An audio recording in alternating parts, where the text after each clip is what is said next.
Welcome to the Everything Else podcast, right here on YouTube. I am your host, Money Mike. And yes, it has been a while since I have posted a video and posted a podcast. But here is another new show for you guys this week. And I will have plenty more to come, as I am working on plenty of shows, trying to get as many out as I can. My busy work schedule kind of doesn't allow me to record as much as usual, so I have a little bit of free time. So I'm trying to get as much out here as possible. And today, on the Everything Else podcast, I have to discuss, and I know it seems so strange that I might be obsessed with Roman Reigns, but it's just so weird that, the Everything Else podcast is, centered around him every time I've talked about WWE.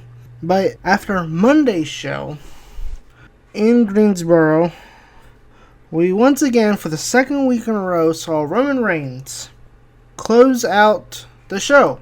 Or so we thought. Because I have to ask you, when AJ Styles hit the Styles Clash to Roman Reigns on the steel chair, how many people sat there and went, okay, is that the end of Raw? Is that the end? Was that really supposed to be the end? And they just somehow did it at the top of the last hour? I mean, last week it was supposed to be Jericho versus Big Cass. Obviously, they did the angle with Dean Ambrose destroying the jacket. But this week, it was the women's contract signing that closed the show. And yes, I get it. Okay, Greensboro, North Carolina in general is Flair country. Charlotte, Greensboro, wherever, Ric Flair is going to get a pop because it's his hometown. So I understand WWE's idea or point in terms of closing out the show with Ric Flair in North Carolina, having him be the end there with Charlotte being his daughter, Charlotte being from here. In Charlotte, I don't know, Charlotte being from Charlotte. Okay, yeah. Anyway, I get what WWE was thinking. I get what they were trying to do. But, it doesn't make any sense to me when you have Roman Reigns, who apparently was supposed to... I can't even speak right now. Was supposed to have his moment at WrestleMania. And he did. We all saw it coming, right? Roman Reigns winning the title at WrestleMania. Why? Because you can't teach that. And yet, here he is, headlining a pay-per-view, another pay-per-view. If you count, we had Payback a couple weeks ago, with AJ Styles for the WWE World Heavyweight title. And yet, they're placed in the middle, or the top of the third hour. I almost want to say middle of the card, because it kind of reminds me of the treatment that CM Punk got when he was a champion during that historic 434-day reign as champion, where even though he was a champion, any storyline involving John Cena took precedent and basically overshadowed Punk. And, being the fact that I live here in North Carolina, I went to Over the Limit in 2012, I think it was. And when it was CM Punk versus Daniel Bryan, John Cena versus John Laurinaitis was the main event. Really? That's what the level of this is for Roman Reigns right now. Here's a guy who had his moment at WrestleMania. This was supposed to be his crowning moment. Despite everything that the fans were booing and their disapproval of Roman Reigns being the guy, WWE said, you know what?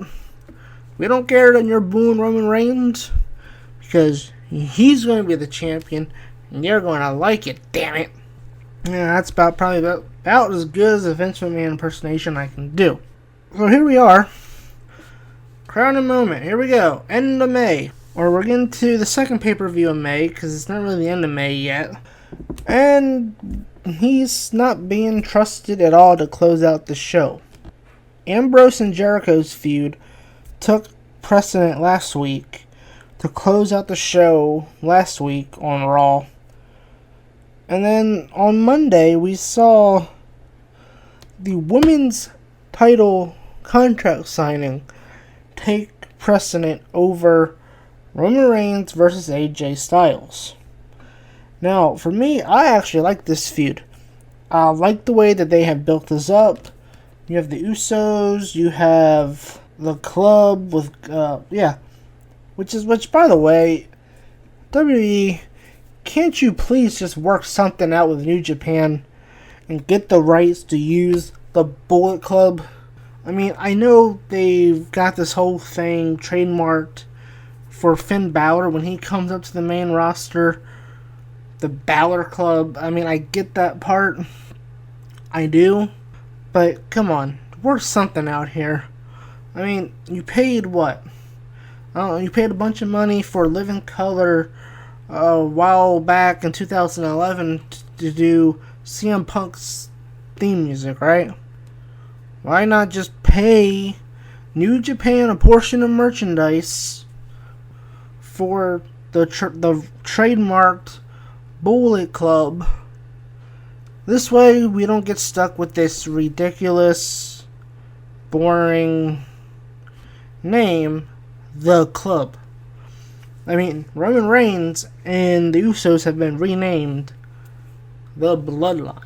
Like, I don't know. That's another show. But I like the way that this whole thing has pretty much gone down. You have the Usos, you have Gallows and Anderson feuding. I like it.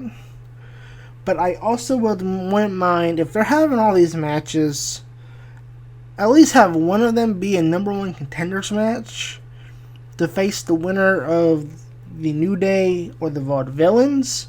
And at some point, out of all these matches that the Club and the Bloodline have had against one another, being mixed in the middle of this AJ Styles, Roman Reigns World Heavyweight title feud, it's great. Like I said, I am really enjoying this. But, again, it's not closing out the show. And the sad part is, like I said, they're doing a good job building this up. They're doing a good job building Roman Reigns versus AJ Styles. So why isn't this closing out the show? AJ Styles Clash to the chair. Boom. Credits. End Raw. Go to whatever show USA Network is airing after Raw. Boom. Done. You have your sell for Sunday. Now you have people excited for Sunday. So, is it the fact that WWE, after going against what the fans have said, all the disapproval of Roman Reigns being the champion, are they just not trusting Roman Reigns to close out the show as the champion after they just gave him his big moment in WrestleMania? Have they lost confidence in him already? Or are they that afraid of the fan reaction if he were to close out Raw? I mean, even if he's getting beat, I mean, the Styles Clash to the chair. I was there in Greensboro last night. It got a huge pop. When Roman Reigns first came out in the opening segment of the show, he got booed. The boos were loud. I went back and played Raw over again on my DVR. It's amazing. You know, we all know, well, at least the wrestling fans, they know that Roman Reigns is pretty much penciled in as the next John Cena. So, what does JBL say when Roman Reigns comes out? To cover up for the fact that the fans disapprove of Roman Reigns being the champion. Love him or hate him, Roman Reigns, what was the word he used? He gets you hyped, or he says something to the effect of what they usually say about John Cena. When John Cena comes out, Michael Cole will be like, he's the most polarizing superstar because, he gets this big mixed reaction. Whether you love him or you hate him. That's what it was. Whether you love Roman Reigns or whether you hate him, you're passionate about him. Seriously, you just had your commentary team pretty much anoint him what everybody already knows and made him the next John Cena by saying that line. Because that line has always been associated with John Cena. For WWE to cover up how many boos John Cena would get from the audience. And, with the boos, obviously with the cheers as well. So what is this? Is this pretty much saying that Roman Reigns is already the next John Cena? And basically, they're just starting to transfer everything over from Cena to Roman? But yet, if he is really indeed the next John Cena, WWE, trust in what you do. You finally stop caring what the fans thought, okay? The fans disapproved of him winning the Royal Rumble. They disapproved of him being the champion. And then just when he was over, you gave him the Super Cena style booking of overcoming the odds. And that killed him going into the Royal Rumble, to where at number 30, the bad guy, the Authority, who everybody booed when Daniel Bryan was around and wanted Daniel Bryan to beat Triple H at WrestleMania 30, to beat Batista, beat Randy Orton, and to become the World Heavyweight Champion, which he did. They've now, 2 years later, cheered the same man that they wanted to lose, that they wanted Daniel Bryan to beat at WrestleMania, and they cheered him. They cheered Daniel Bryan, and they booed Triple H at WrestleMania 30. Yet 2 years later, at the Royal Rumble, they are cheering Triple H. Hell, as I said before, WWE went back and they changed their booking and changed the ending of the Royal Rumble in the middle of the match when Roman Reigns got taken out by the League of Nations. And basically they talked it over and said, okay, Triple H is going to eliminate Reigns prior, and then Ambrose is going to be the last man eliminated, because they felt it was going to be easier for Ambrose to get sympathy. And they were right, because when Triple H eliminated Roman Reigns, huge pop there in Orlando, Florida at the Royal Rumble when Reigns got eliminated. So, after all of that, okay, and then you conclude all of what happened at WrestleMania, where it was, well, not only was it a boring match like I thought it would be, but at the same time, I also knew he would get booed out of the stadium.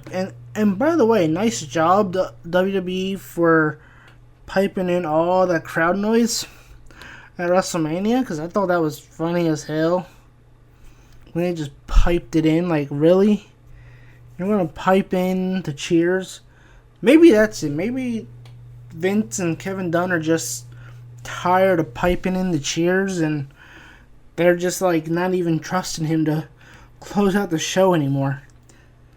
I mean, it's crazy to think that a women's title contract signing would take precedent over the WWE World Heavyweight title storyline. And I mean, again, I get it.